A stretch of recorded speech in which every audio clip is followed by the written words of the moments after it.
السلام عليكم ورحمة الله وبركاته.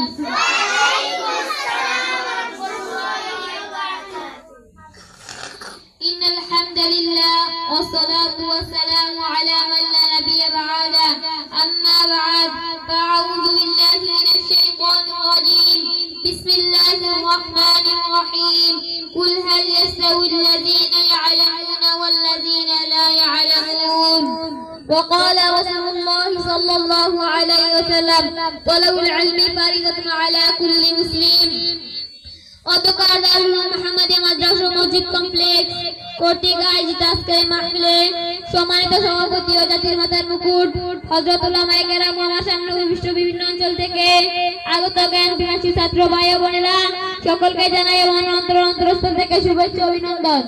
সর্বপ্রথম আমরা শুকরিয়া জ্ঞাপন করছি সেই উঠে গগনের মহান স্রষ্টার, যিনি আসমান জমিন পাহাড় পর্বত চন্দ্র সূর্য নদী নালা এমনকি আমাকে আপনাকে মুসলমান করে সৃষ্টি করে এখানে হন নাই। তাই সর্বপ্রথম তাদের আমরা শুকরিয়া জ্ঞাপন করছি। সকলে উচ্চ আওয়াজে কণ্ঠে বলে আলহামদুলিল্লাহ। বিশ্ব মানবতার মুক্তির দূত রাহমাতুল লিল আলামিন, যিনি আইয়ামে জাহিলিয়াতের পরিবর্তে স্বর্ণের যুগের উত্তর করেছেন, তাই সে প্রিয় নবীর উপর ছোট্ট একটু দরুদ করে সকল বলি সাল্লাল্লাহু আলাইহি ওয়াসাল্লাম।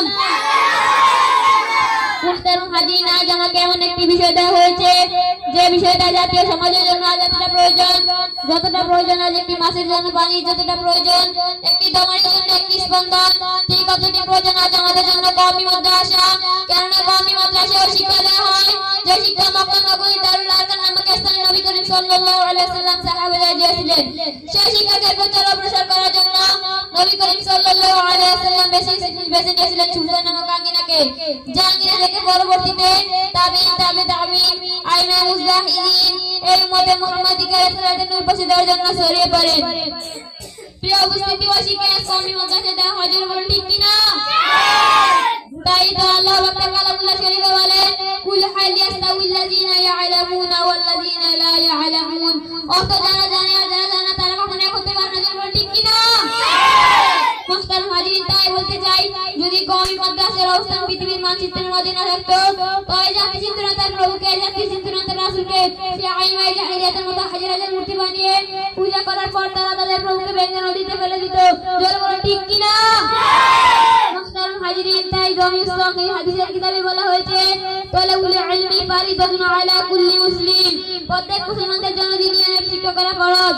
মুহতারাম হাজিরিন, আজ যদি পৃথিবীর মানচিত্রের মাঝে কওমি মাদ্রাসার অবস্থান না থাকতো তবে হয়তো সমাজতত্ত্ব হেরোডোটাসের মতো বিজ্ঞানী, সমাজতত্ত্ব জিমার্কিনের মতো বিজ্ঞানী, তবে সমাজপেতনা যুগ সমাজ সংস্কারক যুগ শ্রেষ্ঠ আলেমদ্দিন হযরত আশরাফ আলী থানভী নাউল্লাহ মারকাদুর মতো ব্যক্তিত্বকে যুগ উপহার দেওয়া যেত না। আল্লামা নাসির কাশ্মীরের মতো ব্যক্তিত্বকে এবং যুগকে উপহার দেওয়া যেত না হুসাইন আহমদ মাদানির মতো ব্যক্তিত্বকে। জোরে বল ঠিক কিনা? মুহতারাম হাজিরিন, আমি স্মরণ করে দিতে চাই সেই 1752 সালের ঘটনা।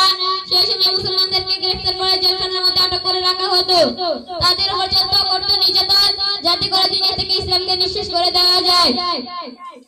মুহতারাম হাজিরিন, সেই সময় যদি কওমি মাদ্রাসা না থাকতো তাহলে আইমায়ে জাহিলিয়াতের মতো মা বোনেরা সমাজে নির্যাতিত হতো, মানুষ তাকে গুনাহের মধ্যে নিমজ্জিত। জোরে বল ঠিক কিনা?